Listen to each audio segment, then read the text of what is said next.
লোকটি অসাবধানতাবশত এক ঘুষিতে হোটেলের দেয়ালে বিশাল একটি গর্ত করে ফেলল। ভয়ে সে বারবার পেছাতে লাগল, কিন্তু হঠাৎ হোঁচট খেয়ে পড়ে গিয়ে দুর্ঘটনাবশত একটি ম্যাট্রেসের নিচে চাপা পড়ে গেল। ঠিক সেই সময় বাইরে থেকে কারো পায়ের শব্দ শোনা গেল। হোটেলের ক্ষতির ক্ষতিপূরণ দেওয়ার মতো তার কাছে 1 টাকাও ছিল না। সে তড়িঘড়ি উঠে দাঁড়ালো এবং আতঙ্কে হোটেল ছেড়ে পালিয়ে গেল। রাস্তায় হাঁটার সময় হঠাৎ তার মাথার ওপর দিয়ে এক বিশাল দানব উড়ে গেল। কৌতূহল সামলাতে না পেরে সে দানবটিকে অনুসরণ করতে লাগল। ঠিক তখনই সে দেখতে পেল একদল মানুষ দানবটিকে দমন করার চেষ্টা করছে। হঠাৎ এক নারী সামনে এসে তাকে দূরে থাকতে বলল, কিন্তু লোকটি বলল সে শুধু তার সাইকেল খুঁজছে। নারীটি তাকে নির্বোধ ভেবে চলে যেতে উদ্যত হল। লোকটি যখন তাকে ধরে পরিস্থিতি বোঝাতে চাইল, তখন অসাবধানতাবশত এক হাতের ধাক্কায় তাকে প্রায় 5 মিটার দূরে ছিটকে দিল। এতে নারীটি বুঝতে পারল লোকটির শক্তি মোটেও সাধারণ নয়। সে দ্রুত একটি পরীক্ষা যন্ত্র বের করে লোকটিকে পরীক্ষা করল, কিন্তু যন্ত্রটি দেখালো সে নাকি একেবারেই সাধারণ মানুষ। হতাশ হয়ে নারীটি সেখান থেকে চলে গেল। এদিকে দানবটিকে একটি বিশাল জালে আটকানো হয়েছে। সবাই যখন বিজয় ঘোষণা করতে যাচ্ছিল,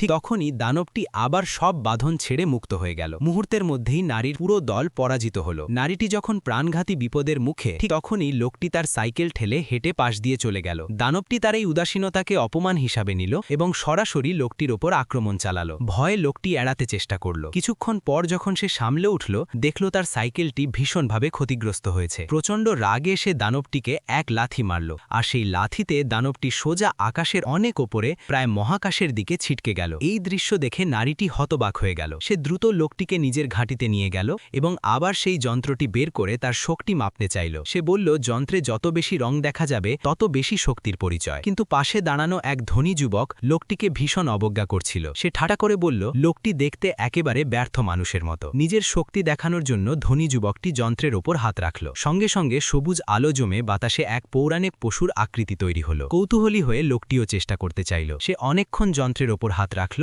কিন্তু কোনো প্রতিক্রিয়া দেখা গেল না। এটা দেখে ধনী যুবক অট্টহাসিতে ফেটে পড়ল। হঠাৎ করেই যন্ত্রটি রঙিন আলোর বিস্ফোরণে ফেটে পড়ল। কেউ কিছু বোঝার আগেই যন্ত্রটি অতিরিক্ত শক্তি সহ্য করতে না পেরে টুকরো টুকরো হয়ে গেল। চারপাশের সবাই সম্পূর্ণভাবে হতবাক হয়ে